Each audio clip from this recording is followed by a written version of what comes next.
Thanks for joining us. I'm Kyle Clark. And I'm Jennifer Meckles. Lakewood police are investigating a crash that sent a car through somebody's house. 9 News reporter Rhea Jha is here with this. And Rhea, homeowners say this is one of several crashes there over the years. Right. It happened last weekend. They said this one was the worst by far. The speed limit there is 25 miles per hour, and they say people are just driving too fast.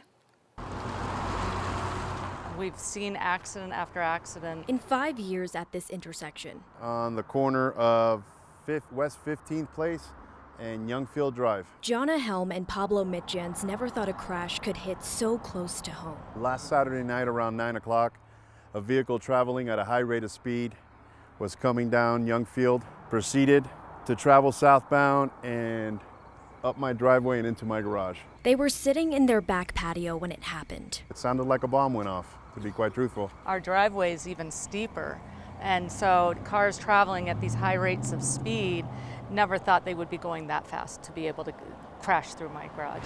Lakewood police said the 250-foot skid marks the car left indicate the driver was going well over the speed limit. The blind curve on Youngfield, vehicles traveling at a high rate of speed. It is posted 25 miles per hour, but we know that nobody really follows that. So far this year, police say there have been 3 crashes at this intersection. In one case, a car going 90 miles per hour hit a motorcycle. Same situation, same area where you see these skid marks, came head on with the motorcyclist, injuring him severely. It's a known issue because both directions on Youngfield have flashing lights that show what their speed limit is or how fast they're going. And yet, obviously, it doesn't mean a whole lot for some people. Despite the safety measures in place. But this is the aftermath. Jonna and Pablo are not feeling safe. So the vehicle came in through the garage door, hit my vehicle, and sent my vehicle through this wall. Just to think that we could have been killed in our house is just, it's unfathomable. It can't happen again.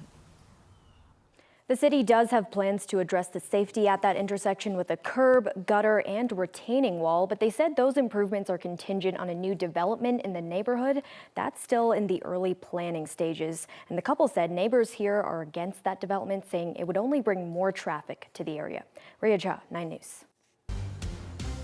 Thank you, Rhea. If you thought August was hot, you're right. Definitely above average. Here's a look at a calendar our weather impact team made for the month, including today, 24 days of above average temperatures, only 4 below average, even fewer considered normal. Corey Reppenhagen, I remember August 8th with the high in the 60s.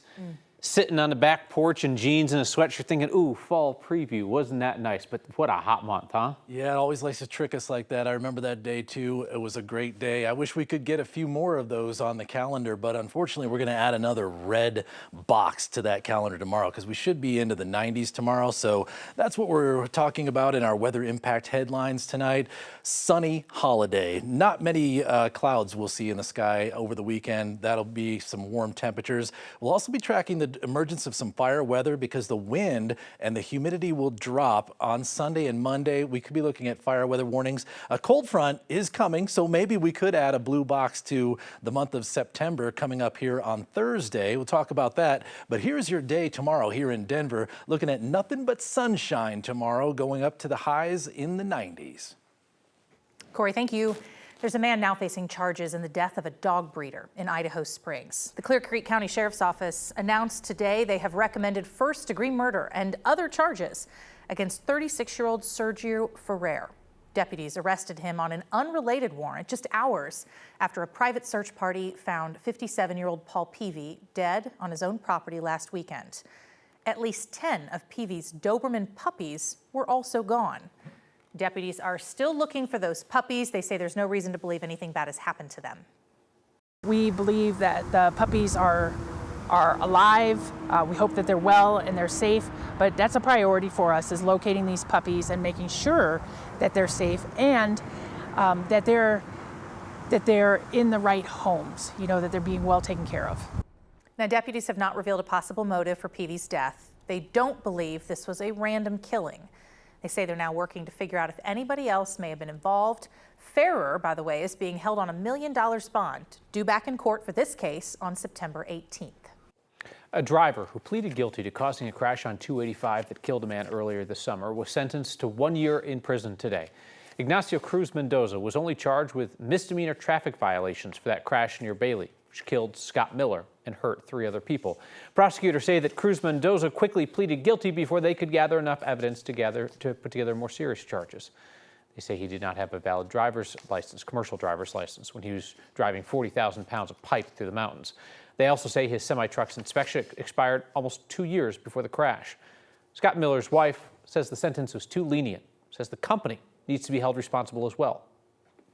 And we're so sad because we lost the person we loved, and I lost my best friend, and all this is because the federal government didn't do their job. My husband would be alive today if the federal government did their job. 17 violations, 17. And they didn't shut this trucking company down. What good are they? What are we paying them for?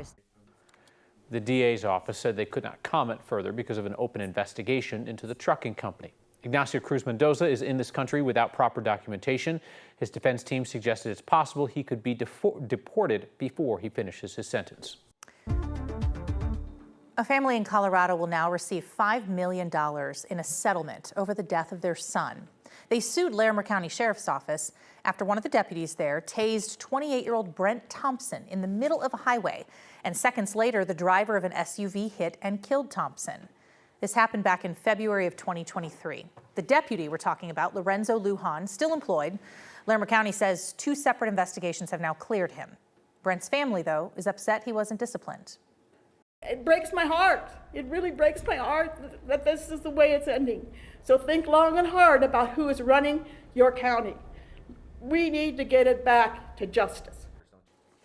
The spokesperson for Larimer County says an insurance policy for the county will cover most of that $5 million. Police say a man shot in Denver's Baker neighborhood has died. Investigators think this was related to road rage. Shooting happened just before 2 o'clock yesterday afternoon, so middle of the day, near Byers Place in Kalamath. Police say the man died at the hospital today. Officers are still investigating. Again, they think this is connected somehow, some way to road rage. We don't have any more information on that. No arrests have been made. Aurora Mayor Mike Kaufman says their city attorney will ask a municipal judge to declare a criminal nuisance at several apartment complexes where a Venezuelan gang has been extorting and harassing tenants. That would allow the city to clear out those properties. Kaufman said they're putting together that paperwork to go before the judge while police continue to work at those apartments and make arrests. Mayor Kaufman, in a rare joint interview with Denver Mayor Mike Johnson on Next yesterday, said the issue with this Venezuelan gang is serious, but it is isolated to 2 or 3 apartments where Aurora police are making arrests and disrupting the gang's activities. Kaufman says the issues are only at properties owned by one landlord group that he's described as out-of-state slumlords. A Republican activist who talked about using Latinos as target practice during a civil war has claimed responsibility for the racist signs recently posted at bus stops in Denver. 7 signs were put up along bus stops on Colfax yesterday morning.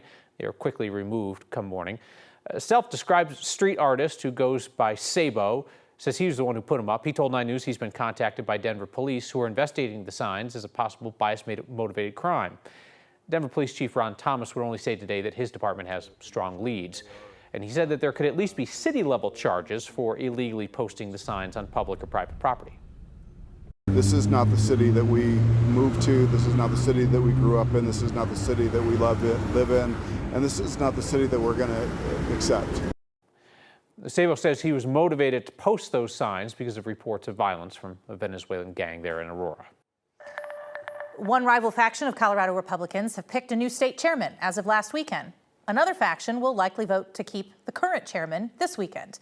It's a dispute that'll probably get settled by the Republican National Committee.